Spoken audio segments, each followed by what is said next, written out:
بسم الله الرحمن الرحيم. أعوذ بالله من الشيطان الرجيم. يا أيها الناس اتقوا ربكم الذي خلقكم من نفس واحدة وخلق منها زوجها وبث منهما رجالا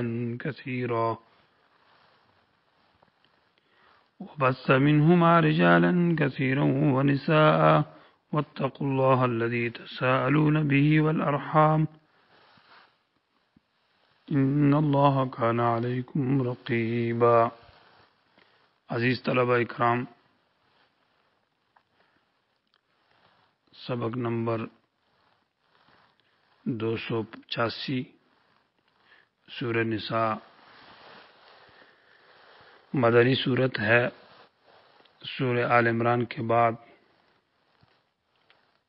پہلے درس میں اس کا ربط ذکر ہوا، اور سورہ نساء کا دعویٰ ہے بیان حقوق الضعفاء، کمزور لوگوں کے حقوق کا بیان، جو کہ یتیم ہے، النساء عورتیں ہیں، السفہاء بیوقوف کا مقل ہیں، ناسمجھ، اور ما ملکت ایمانکم جو کہ تمہارے ہاتھ تمہارے غلام، باندیاں، خدمتگار اور حیوانات، رعیت، اور المساکین جار ذی القربى والجنب، پڑوس والے.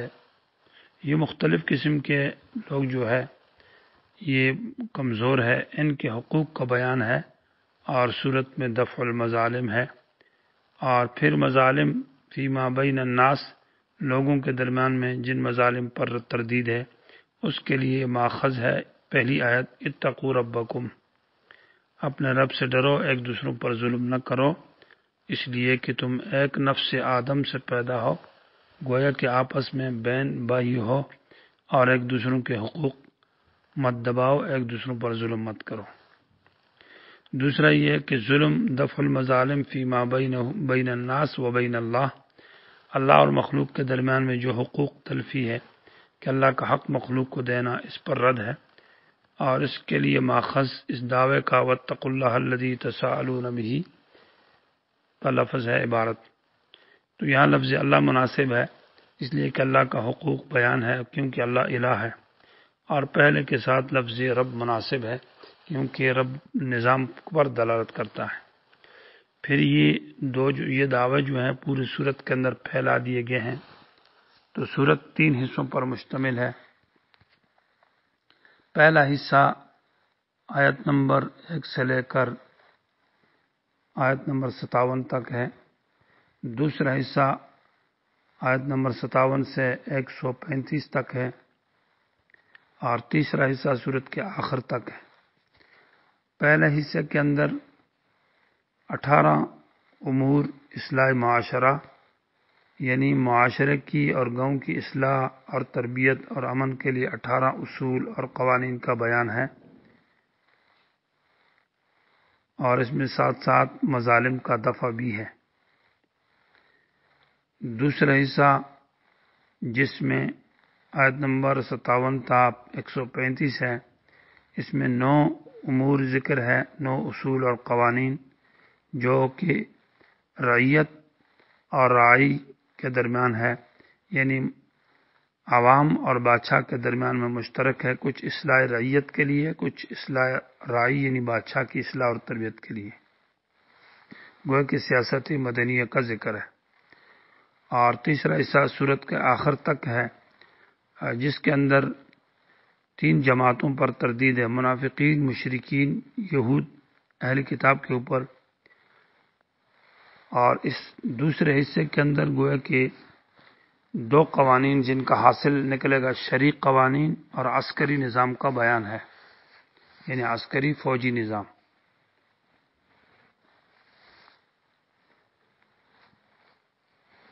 تو یہ صورت کا خلاصہ ہوا. اور پہلا حصے کے اندر 3 باب ہے. تو پہلا باب جو ہے یہ آیت نمبر، یہ 3 ابواب، پہلے سے 3 ابواب پر مشتمل ہے، اور اس میں پہلا باب جو ہے وہ آیت نمبر 36 تک ہے. اس میں 18 اصول اصلاح معاشرہ کے قوانین ہے، اور 19واں جو ہے وہ توحید ہے اور حقوق العباد کا بیان ہے. اور ساتھ تمام شرکیات پر رد ہے۔ وَلَا تُشْرِكُوا بِهِ شَيْئًا، یہ جو آیت ہے ان اللہ لا يحبک من کان مختالا فخورا تک۔ بسم اللہ الرحمن الرحیم، شروع اللہ کے نام سے جو کہ ظاہر ہے، ملک بادشاہ ہے، علام ہے، ہر چیز کو جانتا ہے۔ الرحمن، رحمان ذات ہے جس کے انعامات اپنے بندوں پر ہیں، تمام انعامات اپنے تمام بندوں پر اللہ نے عام کی ہے۔ الرحیم، جس کو اپنے دوستوں کو خاص کیا ہے دار السلام کے ساتھ۔ یا ایھا الناس اتقوا ربکم، اے لوگو ڈرو اپنے رب سے، الذی خلقکم، جس نے تمہیں پیدا کیا، یعنی تمہاری پیدائش شروع کی ہے، من نفس واحدہ، ایک نفس سے۔ یہ پہلا حصہ قرآن کا جس میں چوتھے نمبر کی صورت ہے، اس کا پہلا خطاب عام ہے اور یا ایھا الناس سے شروع ہے۔ پھر قرآن نصف کے بعد سورہ حج میں بھی یہ خطاب عام ہے یا ایھا الناس کے ساتھ۔ تو اس میں نقطہ کیا ہے؟ نقطہ یہ ہے کہ یہاں انسان کی مبدأ کا ذکر ہے، تو مبدأ انسان کے اندر یا ایھا الناس سے عام خطاب کیا ہے، اور سورہ حج کے اندر انسان کی منتہا کا ذکر ہے جو کہ آخرت ہے، تو وہاں بھی خطاب عام ذکر کیا یا ایھا الناس کے ساتھ۔ الذی خلقکم من نفس واحدہ، تمام مفسرین کا اتفاق ہے کہ نفس واحدہ آدم علیہ السلام مراد ہے، اور خلق کا معنی ہے تمہاری پیدائش شروع کی ہے۔ وخلق منہا، اور پیدا کیا اسی نفس آدم سے زوجہ، اس کی بیوی حوا کو۔ تو حدیث صحیح کے اندر ہے کہ حوا جو ہے آدم کی بائیں پسلی کے اوپر، دل کے قریب جو اوپر والی جانب ہے، وہاں سے اس کو پیدا کیا ہے۔ اس لیے علماء لکھتے ہیں کہ مرد کی محبت جو ہے وہ زمین کے ساتھ ہے، کہ اس کی جائیداد زیادہ ہو، اس کی پراپرٹی ہو، اس کے بنگلے ہو، کوٹھی ہو، اس لیے اس کو مٹی سے پیدا کیا ہے۔ تو یہ اپنی اصل کی طرف، یعنی یرجع کل شیء الی اصلہ، کہ ہر چیز اپنی اصل کی طرف لوٹتی ہے۔ اور عورت جو ہے چونکہ مرد سے پیدا ہے، تو اس لیے عورتیں زیادہ پسند مردوں کو کرتی ہے، اپنی اصل کی طرف لوٹتی ہے، اس قانون کی بنیاد پر۔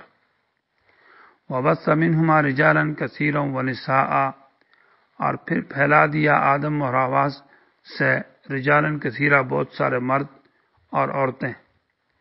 یہاں لفظ رجال اس لیے کہا کہ چونکہ صورت کے اندر خطاب ہے، اور خطاب بچوں کو نہیں ہوتا بلکہ مردوں کو ہوتا جو کہ بالغ ہے، اس لیے لفظ رجال کہا ہے۔ پھر دوسرا رجالن کے ساتھ کثیرن کہا اور نسان کے ساتھ کثیرن نہیں کہا، اس لیے کہ مرد جو ہے ان کو تو ظاہر کرنا پڑتا ہے، تو کثیرن کر کے ان کے اظہار کی طرف اشارہ ہے، اور عورتیں جو ہے یہ پردے کی ہے، اس لیے ان کے ساتھ کثیرن نہیں ذکر کیا کہ ان کو پردے میں رکھا جائے۔ واتقوا اللہ الذی تساءلون بہ والارحام، ڈرو اس اللہ سے کہ تم ایک دوسروں سے مانگتے ہو، بھی اس کا نام دے کر، یعنی انسان جب ایک دوسرے سے کوئی چیز مانگے تو اللہ کا نام دیتا ہے کہ اللہ کی رضا کے لیے یہ چیز مجھے دے دے، یا اللہ کی رضا کے لیے میرا ساتھ یہ کام کر دے، تو اس اللہ سے ڈرو۔ تساءلون اصل میں تتساءلون تھا، ایک تا کو تخفیفاً حذف کر دیا تو تساءلون ہو گیا۔ بعض قراتوں میں تساءلون بھی ہے، بعض رات نے کہا تساءلون باب تفاعل برائے تقابل کے لیے نہیں، جانبین سے مانگنے کے لیے، بلکہ یہ مبالغت کے لیے ہے اور بعض زائدہ ہے، تو معنی یہ ہوگا ڈرو اس اللہ سے تساءلون بھی جس سے تم بہت زیادہ مانگتے ہو۔ تساءلون بھی میں لفظ اللہ، تساءلون ہو یعنی اللہ سے تم مانگتے ہو، بعض زائدہ ہوگی۔ والارحام یہ منصوب ہے بنزع الخافض، یہاں مضاف محذوف ہے، وقطع الارحام، اور رشتہ داریوں کو توڑنے سے بھی ڈرو، یعنی ظلم مت کرو مخلوق کے اوپر۔ یا والارحام یہ منصوب ہے فعل محذوف کی وجہ سے، واحفظوا الارحام کہ رشتہ داریوں کی حفاظت کرو اور صلہ رحمی کرو، رشتہ داری کو مت توڑو۔ ان اللہ کان علیکم رقیبا، بے شک اللہ تعالیٰ تمہارے اوپر حفاظت کرنے والا ہے۔ رقابت بمعنی حفاظت کے ہے، اور رقابت تیز نظر کو بھی کہتے ہیں، اور کامل حفاظت کرنے والا معنی یہ کہ اللہ تم پر کامل طور پر حفاظت کرنے والا ہے، اس لیے ایک دوسروں پر ظلم مت کرو۔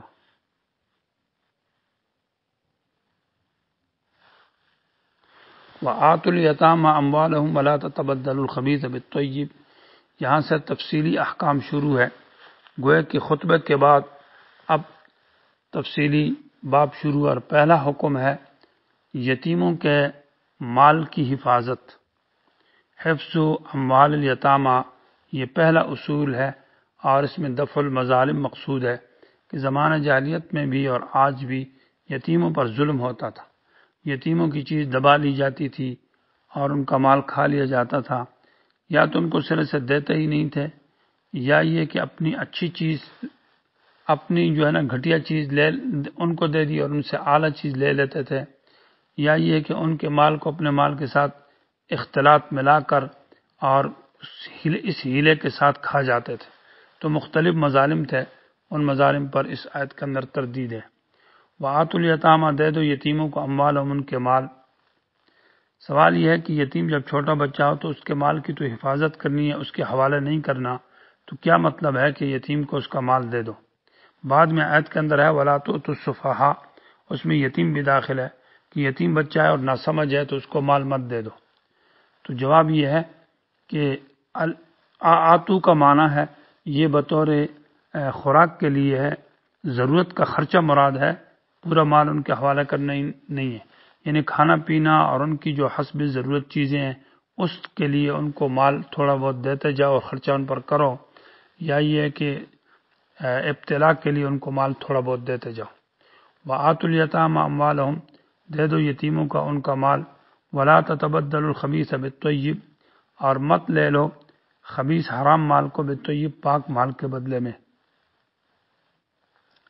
لا تتبدلوا بمعنی لا تستبدلوا کے ہیں، اور الخبیث سے حرام مال مراد ہے جو کہ یتیم کا مال ہے، وہ اس کو حرام، اور طیب سے مراد حلال مال ہے جو آپ کا اپنا مال ہے۔ تو معنی یہ ہے کہ یتیم کا مال جو حرام ہے اس کو مت کھاؤ بالطیب اپنے حلال مال کے بدلے میں۔ یا الخبیث سے ردی مال مراد ہے، خراب چیزیں، گھٹیا چیزیں، اور طیب معنی حلال کھرا مال، یعنی جو مطلب اچھی چیزیں، اعلیٰ قسم کی چیزیں۔ تو تتبدلو پھر اپنے معنی میں ہوگا، معنی تبدیل مت کرو ردی چیز کو جو کہ آپ کی ہے بالطیب یتیم کی اس کھری اور اعلیٰ چیز کے بدلے میں جو کہ اچھی ہے، تو اپنی گھٹیا چیز اس کو دے دیتے ہو، اس سے اعلیٰ اس کی گاڑی یا موٹر سائیکل ہے وہ لے لیتے ہو، ایسا مت کرو۔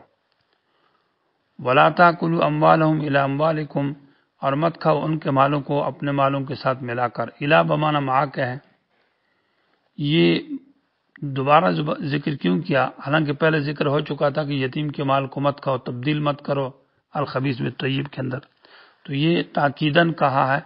اور ساتھ ساتھ اس میں دوسری بات ہے کہ پہلے تو مطلقاً یتیم کا مال کھانا تھا، اب دوسری صورت میں یہ ہے کہ یتیم کا مال ہیلہ اختلاط کے ساتھ کھایا جا رہا ہے کہ ملا کر گڑبڑ کر کے، تو اس سے بھی روکا ہے۔ وَلَا تَأْكُلُوا أَمْوَالَهُمْ إِلَىٰ أَمْوَالِكُمْ ان کے مالوں کو اپنے مالوں کے ساتھ ملا کر اختلاط کے ذریعے مت کھاؤ۔